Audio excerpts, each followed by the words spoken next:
I was the barista my manager trusted with the opening keys, yet he cut my hours so low the schedule looked like a typo. He thought starving me out would be quiet, but every missing shift ticked like a clock toward a knock he didn't expect. You're watching Revenge Files. Subscribe for a new twist daily. My name is Marcus Pena, I'm 33, and for most of 2025, I work the bar and register at a neighborhood café called Silver Maple Cafe on Sunset Boulevard in Los Angeles. I rented a small one-bedroom off Glendale Boulevard, a 10-minute bus ride if Line 2 showed up on time, and I kept a routine that paid the rent and left me enough to buy my kid's sister Dodger tickets now and then. On paper, I made $18.75 an hour plus pooled tips. In reality, the stability came from consistency, 35 hours a week, every week, with a couple of early morning openings and one long Saturday. Greg Harlan, the owner, was in his mid-40s, soft-spoken until he wasn't, and he wore the same navy Patagonia vest all year like it was part of the brand. On March 3, 2025, at 6:12 a.m., I swiped my key through the Toast POS reader to disarm the alarm and roll up the gate. The espresso machine hissed, the pastry trays clicked into place, the sun hadn't cleared the billboard at 1673 Sunset BLVD, Los Angeles, CA 90026. I like that hour. It's quiet, and the regulars, nurses coming off overnight shifts, a construction crew grabbing drip coffee before they hit the 101, look you in the eye and say thanks. I counted the till, $200 in mixed bills per the opening sheet, and pulled the first shots. By 7:30 a.m., the line brushed the door. At 9:43 a.m., Greg pushed through the crowd, tapped the glass, and jerked his chin toward the back. I wiped my hands and met him in the dry storage where he kept a banker's box of invoices and a broken French press he swore he'd fix. Slow season, he said, and showed me the schedule on his phone. Next week, I was down to 12 hours, 2 short middays and a Sunday close. It looked like someone had deleted me. I didn't say anything right away, because I've learned that managers watch your first reaction like hawks. He mistook my silence for acceptance. We'll ramp back up, he added, already walking away. When I clocked out at 2:04 p.m. that day, a text from Silver Maple team lit up our group chat. Reminder, please clock out at 1:50 and finish side work before leaving. Thanks. It was from Greg's number, 3235550-179, and the timestamp read 1:57 p.m., so half the crew would see it after the fact. Side work is the quiet theft of restaurants. Refill the sugar, scrub the grout, align the chairs, but somehow do it invisible to payroll. I took a screenshot on my Galaxy and emailed it to myself with the subject line March 3 text. Clock out then work, because I've learned that if something feels off, put a date on it and put it somewhere they can't reach. The next week, March 11th through March 17th, I worked exactly 12.5 hours. My Chase account showed a direct deposit on March 22 at 3:17 a.m. for $230.38 after taxes, a number I hadn't seen since my 20s. Rent on my place on Glendale was $1,575 due April 1. Groceries at the Vons on Alvarado were up another 10% since Christmas. I did the math at my kitchen table with a mechanical pencil I keep sharp like a habit. There's a point where a schedule change becomes something else. I wrote down a phrase I half remembered from a years ago coworker who kept a folded leaflet from some worker center in her wallet, constructive discharge. I wasn't quitting, I was getting pushed. On March 18th at 10:17 p.m., an email from Greg hit my inbox, subject schedule 3:25 to 3:31. His message said, Marcus, taking you down to 2 shifts while we adjust to spring break lull, keep availability flexible. Attached was a screenshot from when I work, showing me on Wednesday 11:03 and Friday 12:04. I replied at 10:21 p.m. Got it. For planning, will we go back to 30+ hours in April? He never responded. The next morning he avoided eye contact, but when a delivery came in from Restaurant Depot, he handed me the invoice and asked me to check it against the order, the kind of task you give someone you trust. Contradiction is a smell. The person he trusted with the safe and the alarm was the person he was starving of hours. I vented to Rosa, our dishwasher, on a smoke break behind the alley. She's 62, likes Dodger talk, has hands that look like work. She listened and said, in Spanish first, then in English like she wanted the words crisp. California is not stupid. If you show up and they send you home, there is a law, reporting pay. She tapped her temple. Wage order 5. For restaurants, I nodded like I knew, then I went home and looked it up. The state calls them Industrial Welfare Commission wage orders, and for restaurants it's Wage Order 5-2001. Section 5A is reporting time pay. If you're scheduled and you report to work and you're given less than half your scheduled hours, you're owed half the scheduled time, but not less than 2 hours or more than 4. I stared at my own calendar. On March 27, I'd been told to come in at 11 a.m., and at 11:18 Greg sent me home because we're dead. I had worked 18 minutes. Under the order, I should have been paid at least 2 hours that day. I wasn't. I also learned about California Labor Code SS 226.7, the one about meal and rest break premiums, SS 512 meal periods, and SS 510 overtime, time and a half after 8 hours in a day. None of these were needed spirit. None of these might share of 9-hour days without a clean 30-minute off-duty meal. But I'd never lined up the code sections with the dates. I pulled my pay stubs, the itemized statements under SS 226A, for March and April and ran my finger down the tiny font. No meal or rest premiums paid. Ever. And there was another thing. Los Angeles has its own minimum wage and paid sick leave ordinance. Los Angeles Municipal Code Chapter 18, Article 7. I had 40 hours of accrued sick time showing in the When I Work app as of April 1, 2025. On April 5, when my mom's blood pressure spiked and I needed to take her to Kaiser Sunset at 4867 W Sunset, BLVD, I texted Greg at 7:04 a.m., using sick today. He replied at 7:07 a.m., we need bodies. If you take it, I'll have to cut you next week. I went anyway. The next schedule, I was down to 8 hours. By April 10th, I had a manila folder with printouts, screenshots of the group text instructing off-the-clock side work, the cancelled shifts, the pay stubs with no premiums, the sick day threat, and my own notes with dates and times. I wrote, in block letters, this I snot about winning, this I S about not drowning. I called the California Labor Commissioner's office helpline, and an actual person, patient and brisk, walked me through the difference between filing an individual wage claim and submitting a complaint to the Bureau of Field Enforcement, the division that investigates employers for patents. If you think he's cutting people's hours to retaliate or avoid paying legal premiums, both is appropriate, she said. We do on-site inspections. I filled out the online complaint that night, April 30th, 2025, at 11:58 p.m., and uploaded my documents. I got an automated email at 11:59 p.m. with a reference number, DLC both LA 25 to 11,472. If you have ever pressed submit on something that might change your life, you know the silence after. May rolled in hot and a little windy, jacaranda confettiing the sidewalks purple.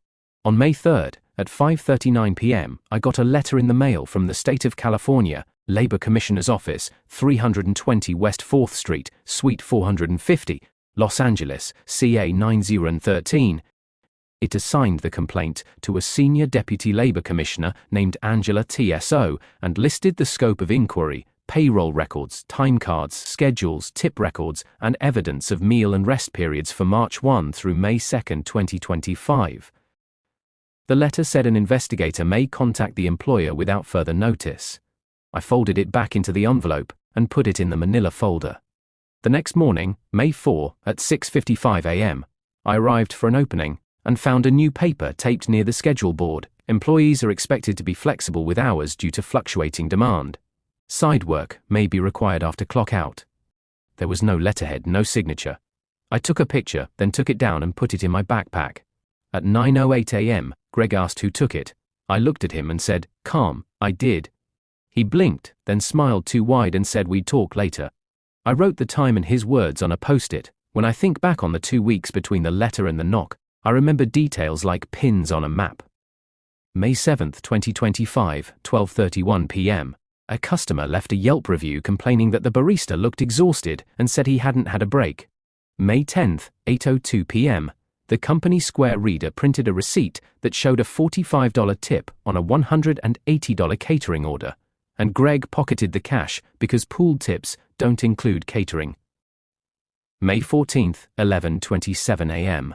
Rosa showed me a stack of blank meal break waivers in the office and whispered, He had me sign 3 at once. I asked her what date she signed. She shrugged. He put the dates. I took a quick photo of the stack with the corner of the page showing Form DLSE1, Meal Period Waiver on Duty, and I emailed it to myself. If they were pre-signed, they weren't valid. Even I knew that. On May 21, 2025, at exactly 9:43 a.m., the door chimed and 3 people stepped in, eyes scanning, not for coffee but for compliance. The woman in front wore a slate blazer and carried a leather folio. "Good morning," she said, projecting over the steam wand. "I'm Senior Deputy Labour Commissioner Angela Toe with the Bureau of Field Enforcement." She showed a badge and handed Greg a piece of paper titled DLSE Field Inspection Notice. Both 482A, 2 colleagues, one with a tablet, stood slightly behind her, like they'd practiced the formation. The café went quiet in that way public places get quiet when uniforms enter. Everyone keeps moving, but no one speaks too loud. My heart thudded in my throat, but my hand stayed steady on the portafilter. Angela spoke clearly so the whole front of house could hear. "We're here regarding an investigation into potential violations of Industrial Welfare Commission Wage Order 5-2001 and the California Labor Code, including sections 226, 226.7, 510 and 512, and the Los Angeles Minimum Wage Ordinance." Greg's smile was bright and brittle. "Of course," he said. "We're a family here." I saw Rosa's jaw set. Angela asked to be taken to a quiet space to review records. Greg led her to the little office behind the walk-in, where he kept a chipped mug that said, "World's Okayest Boss." The colleague with the tablet, a guy named Ramon, his name tag said Ramon Salazar, DLSE, stood near the POS and asked me my name and role, then asked if I had taken a full, uninterrupted 30-minute meal break in the past 7 days. I answered plainly, "No, I've been leaving at 4-hour marks because that's all I'm scheduled." He nodded and typed. "Any times you were asked to clock out and continue side work?" I looked at the group chat on my phone, pulled up the March 3 text, and showed him. He took a photo with his tablet camera and asked me to forward the screenshot to a dlse.ci email address. I did, at 9:58 a.m., subject line Marcus Pena, Silver Maple, side work text. It felt like placing a chess piece I'd been holding for months. In the office I could hear voices raise and drop. Angela asked for payroll registers for March 1 to May 20, time cards, schedules, tip allocation records, and any meal and rest period premium payments. Greg said something about slow season, and we're generous with staff meals, then louder, "Who filed this?" Angela's voice was even. "Retaliation for participating in a wage investigation is prohibited under Labor Code SS 98.6. Let's stay with the documents." I saw a stack of papers on the desk, printouts from Toast, handwritten notes, and a folder labeled Schedules. Angela pulled one and held it side by side with the time cards. On April 27th, scheduled 11/7 for employee M. Pena. Time card shows 11/6/12. Any meal period recorded? Greg shook his head. It was busy. Angela made a note. Busy is when the law matters. If you want to watch a person realize their shortcuts have been mapped, watch a wage theft inspection. They asked simple questions with dates. May 4th, who put up the side work after clock-out notice? May 10th, where did the $45 catering tip go? May 14, why are there 3 on-duty meal waivers signed by the dishwasher on the same day? Greg's answers sounded like steam escaping a closed valve. He said the notice was provisional. He claimed the catering tip was an owner discretion bonus. He called the waivers clerical. Angela wrote without looking up. Ramon took photos, the schedule board, the clipboard by the dish pit, the clock-in terminal with the smudged screen. At 10:26 a.m., Angela asked for a quiet conversation with any employees who wanted to speak. I went first. She asked me to state my name, address and phone for the record. I gave them, and then I told her about March 27th scheduled, for 4 hours, sent home after 18 minutes, no reporting time pay. She nodded and said, "Not as advice, but as a fact to check later, Wage Order 5 requires at least 2 hours in that scenario." She asked about sick leave use, and whether I'd ever been told taking a sick day would affect scheduling. I told her about April 5th, the Kaiser trip, and Greg's text. She asked me to forward that too. I did, 10:39 a.m., subject sick day reduction threat, April 5. She asked if I had pay stubs. I had PDFs in my email. I forwarded them as well. I left the office to pull a few lattes for regulars who pretended not to notice a state badge at their favorite café. When I came back, Angela was asking for the tip pool records. In California, tips are the employee's property, and owners can't skim. Greg said the tips went through Toast and were distributed nightly. Angela asked for the distribution logs. He fumbled and opened a drawer. Ramon checked the POS, scrolled, then pointed. There's a manual payout on May 10th labeled catering. Amount $45. No allocation to employees. Greg said, "We needed cash for change," and Angela wrote again. Before they left, Angela handed Greg a request for records with a deadline, May 28, 2025 at 5 p.m., to provide copies of payroll registers, time cards, schedules, meal rest premium records, tip pool allocations, and any written policies regarding off-the-clock work and side work. The document had the case number, DLC both LA, 25-11,472. She also handed him a notice to employees of Labor Commissioner inspection poster and told him it had to be displayed for 90 days. He tried to smile, his lips stuck to his teeth. When the door closed behind them, the cafe exhaled. Greg didn't say anything for a long minute. Then he emerged from the office, tugged his vest straight, and told me he'd be taking over scheduling personally. I nodded. He asked me if we were good. I said, "We'll see." The next day, May 22, 2025 at 8:02 p.m., a new schedule posted for the week of May 26, June 1st. My name sat back at 34 hours, with 2 opening shifts and a Saturday close. The caption on the When I Work app read, "Thanks team for your flexibility." The side work sign never reappeared. On May 24th, Greg hovered by the register and told Rosa, in a voice loud enough for me to hear, that everyone should take proper breaks. He glanced at me like I was a mirror. I didn't see the inside of the state office again, but I saw the consequences in documents. On June 3, 2025, at 2:14 p.m., I received a letter emailed from Angela's office with the subject, DLC both lay 25 to 11,472, preliminary findings. It summarized the evidence: failure to provide reporting time pay on March 27 and April 2, failure to pay meal period premiums on 8 workdays in March and April, an unlawful instruction to perform side work off the clock, interference with paid sick leave rights under the LA Minimum Wage Ordinance, and improper distribution of a $45 catering tip on May 10. The letter said the employer had agreed to a settlement conference on June 10. On June 10, 2025, at 9 a.m., I took the elevator to Suite 450 at 320 W 4th Street.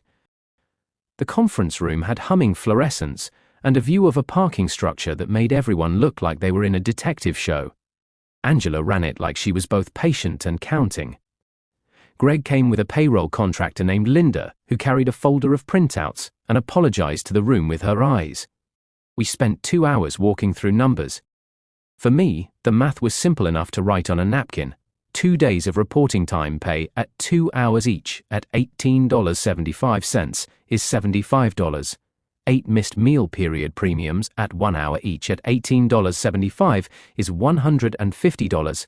April sick leave interference doesn't have a dollar number itself, but the city ordinance includes penalties. The off-the-clock side work had to be estimated based on side work lists and closing times. Angela proposed 30 minutes on 3 dates, totaling 1.5 hours at $18.75 or $28.13, and the $45 catering tip was due to the employees who worked the event, divided 4 ways, $11.25 each. But there were more than pennies. Angela added civil penalties payable to the state for the wage order 5 violations and the sick leave ordinance, plus interest at 10% per annum under California law. For the cafe as a whole, the numbers grew. Rosa had 6 meal period premiums and 3 rest break premiums. A swing barista named Kira had 2 reporting time paydays and 1 off-the-clock night. The stack of waivers evaporated under daylight. They'd been pre-signed and undated. Angela laid down a sheet that totaled the preliminary amounts. For me, Marcus Pena, back wages and premiums, $253.13. Interest, $6.08.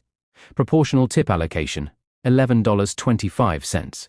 Subtotal to employee, $270. For the group, 4 employees total, including me, Back wages and premiums, $1,021.88. Interest, $24.31. Civil penalties, Labor Code, and LA Ordinance, $2,000. Investigative costs assessment, $500. Total settlement proposed, $3,546.19. Greg swallowed and said, "We can do that." Angela nodded. She inserted language prohibiting retaliation, requiring a 3-year retention of payroll records, and requiring the café to provide compliant meal and rest periods, and to pay any owed premiums the same pay period. She also required a check to each employee by June 14th, and a check to the state of California by June 20th. She slid the agreement across the table. Greg signed Gregory Harlan with that nervous flourish some people use when they want to look like they mean it. On June 14, 2025, at 11:06 a.m., during a mild rush, Greg called me into the back and handed me a check from Harlan Hospitality LLC for $270.46, check number 1048, memo DLSE settlement, Peña. He also handed me a printed apology that was 1 paragraph long, signed, saying the café would honor all wage and hour laws and value the contribution of our staff. It was more performative than contrite, but it was typed and on letterhead. I took the check, folded the letter, and went back to the bar. You can't pour coffee with a fist, I opened my hand. A week later, June 21 at 9:01 a.m., a customer pointed at a notice taped near the door. "What's that?" he asked. It was the state notice to employees of Labor Commissioner inspection, with our case number and a list of violations corrected, required to be posted for 90 days. The notice included a hotline number. People read it the way they read health inspection grades, eyes narrowing, calculation flickering. A couple of regulars looked at me different, the way you look at someone who told the truth and didn't explode. The changes stuck. By July 1, 2025, the schedule was posted 2 weeks in advance, names in black ink with little green meal boxes inserted after 5 hours on any shift longer than 6.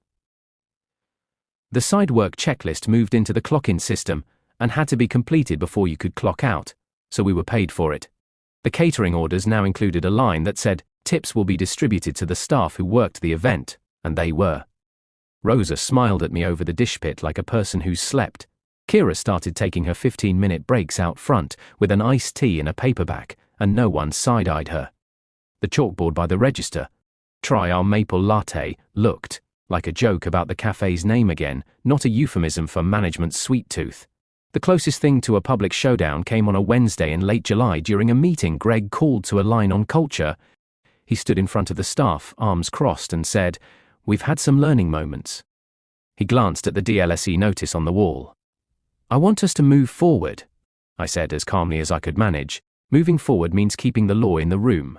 The room was silent. Then Rosa clapped once. The others followed. It wasn't dramatic. It was a sound like a door closing and a window opening at the same time. I wish I could tell you I won the lottery or founded a rival cafe and put Silver Maple out of business. That's not how this kind of revenge works. On August 8, 2025, at 3:22 p.m., I got my regular paycheck, $657.38 after taxes, for 35 hours plus a Saturday, where I stayed 15 minutes late and was paid for it. The hour counts never dipped below 30% from then on. On September 1, 2025, at 7:12 a.m., Angela sent a final closure letter noting compliance verified and settlement obligations satisfied, with a line in clean bureaucratic font, "Retaliation will not be tolerated. Contact this office if any occurs." I kept my folder. Inside it sits my settlement check stub, the both 482A notice, the case number DLC both LA 25-11472, and the little post-it from May that says, "We'll see." I kept it because revenge here didn't look like a movie. It looked like a knock on a door at 9:43 a.m. and a manager stepping aside so daylight could walk in. Do the numbers tell their own story? Sometimes. The cafe paid $3,546.19 across wages, interest, penalties and costs, and they posted a notice for 90 days. 4 employees received checks, $270.46 for me, $411.87 for Rosa, $206.41 for Kira, and $130 $3.14, for a part-time weekend barback named Eli. $2,000 went to the state in civil penalties, and $500 covered investigative costs. What those numbers don't show is the cost to Greg of learning that slow season and be flexible, stop being euphemisms when the law walks in and asks, "What happened on April 27 at 6:12 p.m.? I walk to work now on most mornings, even when the bus would be faster, because I like the way the neighborhood smells when the jacarandas drop and the city feels like a place where your choices matter. There's a woman who jogs past in UCLA shorts, a kid who ties his shoes on the curb while his dad holds a bag of pan dulce, and a guy who sweeps his storefront in long, careful strokes. When I unlock the gate at 6:12 a.m., the alarm chirps and the machine hisses and the world is, briefly, mine to set up right. I learned that revenge can be as simple as refusing to leave quietly and making the clock tick for the person who wanted you to run out of time. It's not loud, it's consistent. It uses names and dates, not insults. It makes someone like Greg feel what it's like when contradiction meets consequence, when the person you tried to shrink shows up with a file folder and a state seal behind him. And it leaves a paper trail thick enough to hold in your hands. If you're waiting for the moment the investigator arrived, it already happened. It happened when I chose to write March 27th, 11:18 a.m. on a scrap of paper and keep it. It happened when Rosa showed me the stack of waivers and I took a picture instead of a breath. It happened when Angela sent a letter with a case number and the air around Greg changed temperature. And when the door opened at 9:43 that morning, it wasn't a surprise. It was the natural end of a sentence I had written over 2 months in ink and screenshots. I'm still here. The cafe is still here. Greg is quieter now and more careful, and the notice near the door faded from sun, then came down, and people went back to reading the specials. But if you look closely at the schedule board, you'll see meal breaks marked in green. If you ask Rosa about her hands, she'll tell you she takes her 15 out front now and she doesn't rush it. If you ask me about revenge, I'll tell you it's not about humiliation, it's about calibration. Because the best revenge isn't rage, it's consequences, measured in hours restored, wages paid, and a quiet knock that arrives right on time. Thanks for watching. See you in the next story.